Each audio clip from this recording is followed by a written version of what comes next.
Welcome to Business Ninjas, brought to you by WriteForMe, where you'll hear from business leaders who are out there growing their business and slaying it every day. Learn from the masters. Let's get started.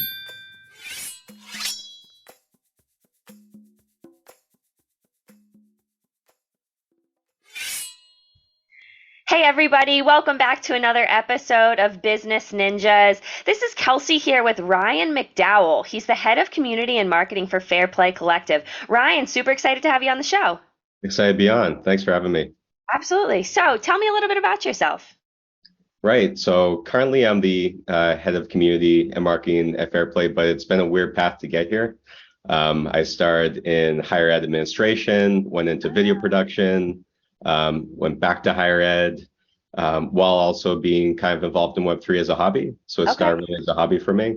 And then I left my full-time job at MIT in higher ed, kind of off the back of the pandemic, where we were transitioning all the profs to remote work. It was quite a stressful period. I was looking for a shift in career. And I thought, wow, Web3 is really blowing up at this point. Yeah. There's a lot more opportunity here. So I had the other pill and I went down the Web3 rabbit hole, and that led to a kind of Pokemon style game for about 8 months, where I was the CMO of that company. And it was a startup in Web3. And more recently, I've kind of leveraged that experience to now help founders of Web3 games. So not just focusing on one game, but really focusing on collective, thus the name Fair Play Collective. Where we support founders and gamers alike. Yeah. So when was the first time that you really became interested in this career path? It sounds like you've had quite the journey for it. So when was the first time that you really became interested in it?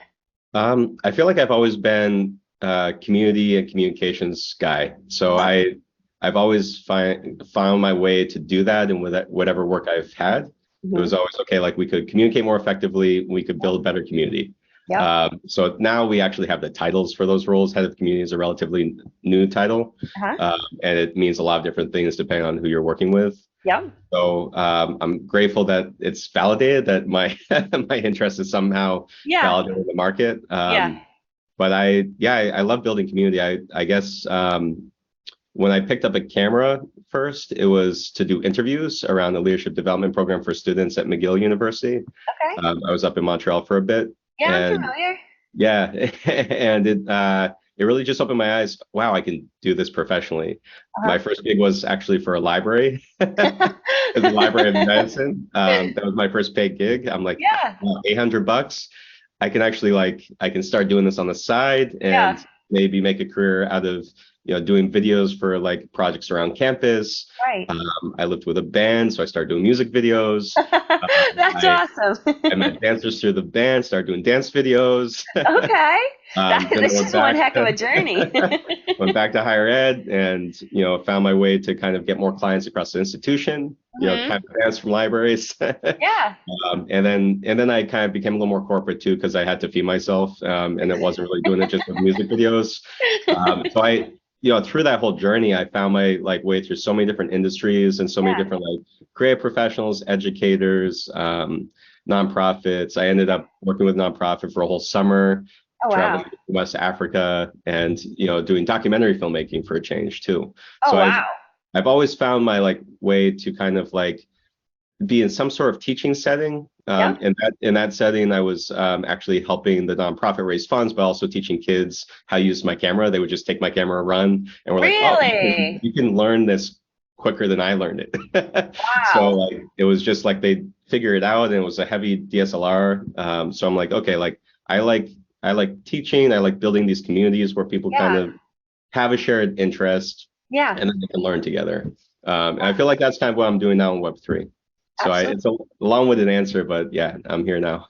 No, I love it. So talk to me a little bit about what makes your brand, what makes Fair Play Collective stand out?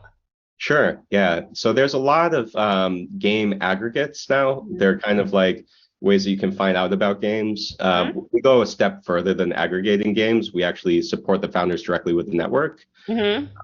We create reciprocity rings where people come with a problem and they say, can you help me workshop this? So it's kind of it's a bit of a mastermind group. Okay. And in the process, we're also assessing each game and evaluating it because there's a lot of noise in this industry. There's a lot of, we can get into influencer marketing and how that's devastated my industry. Interesting. But I really feel like people don't really know what is a scam or not, and it's a very unregulated area. So how do you create trust?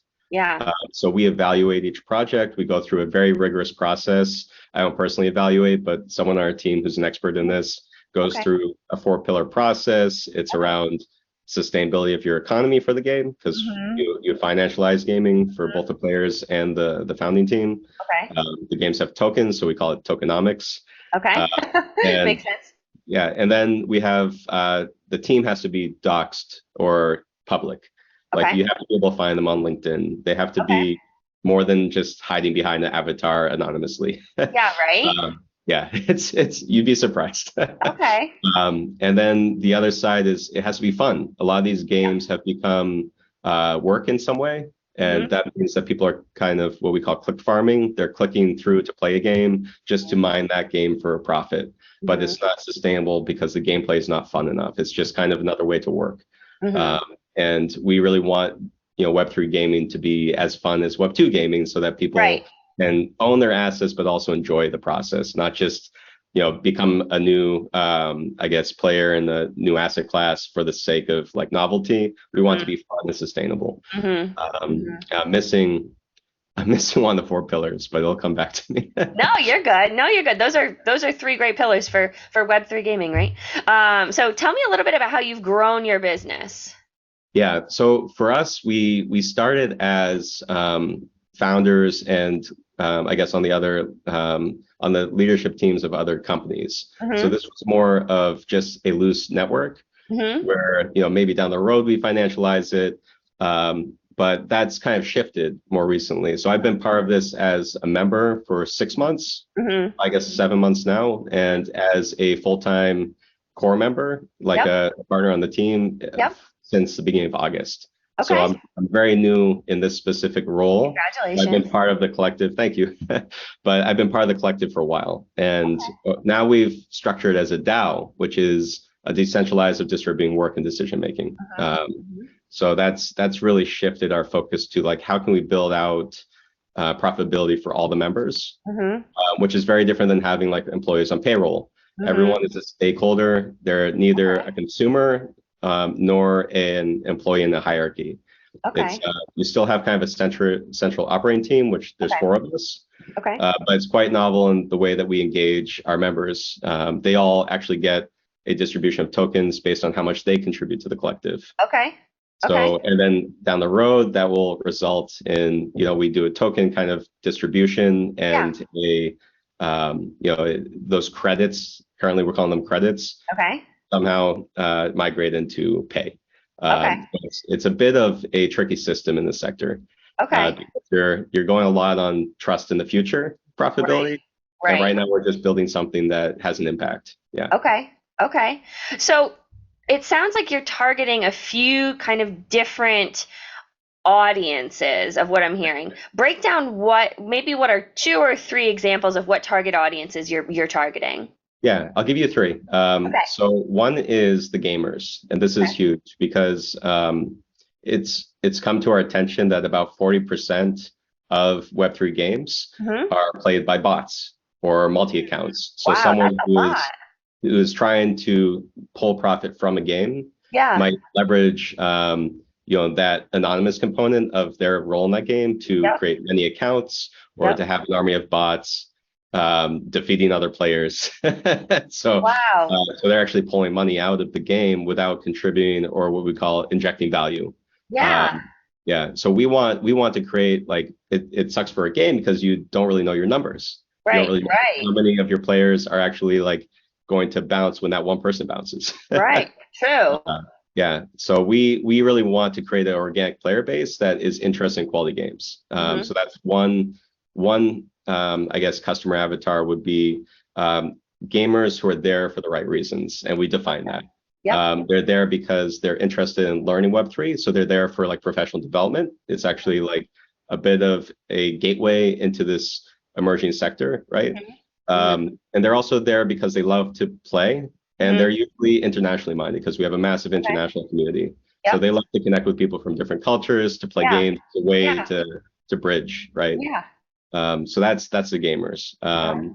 Member projects are founders usually in the development stage of their startup, and they haven't released the game in full playable, you could call it beta mode.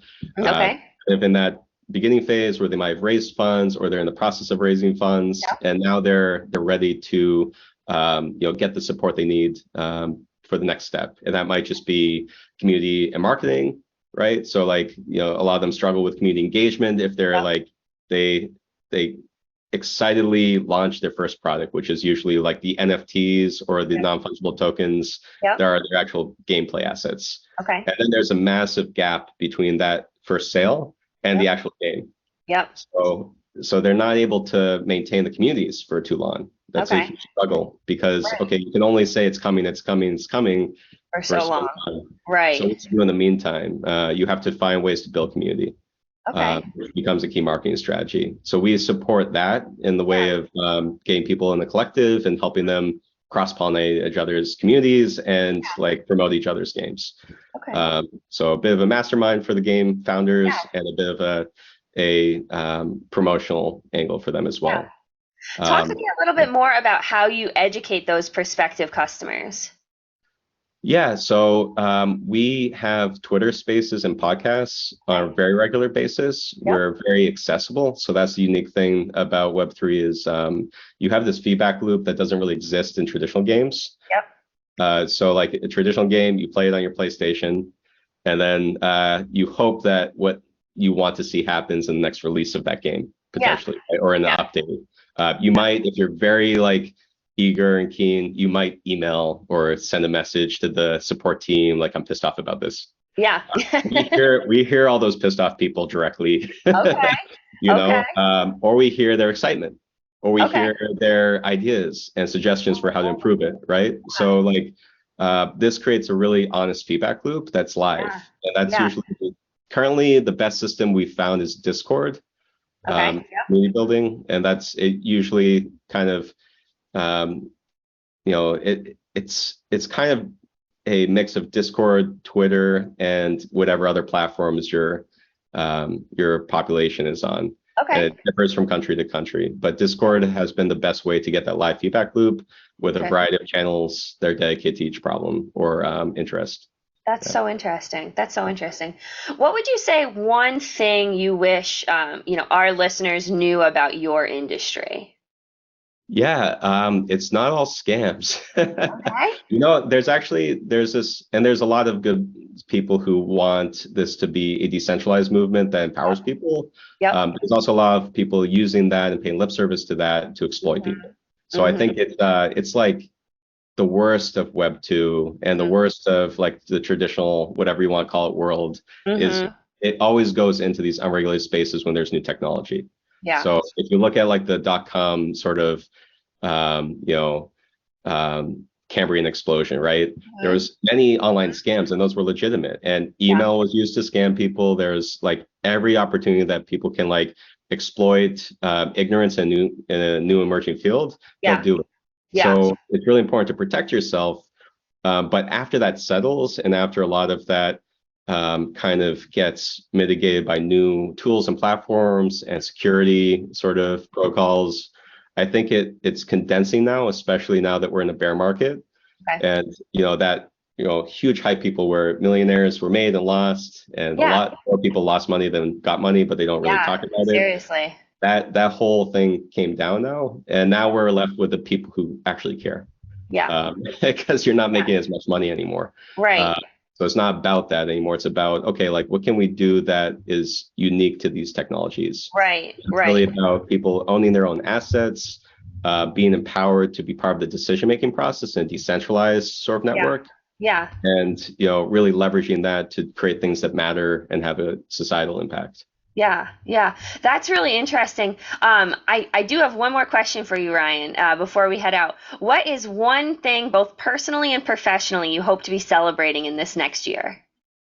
I hope to be celebrating a larger community of change makers that has come together with all of their energy from the past year. Yep. And starts to see the results of that. Yeah. So we have so many amazing founders. Yep. It's been a tough period to go kind of like this on the roller coaster. Right. But we are really supporting people coming together from all these different companies and giving best practices to each other. So I think seeing that grow 10 times would be amazing.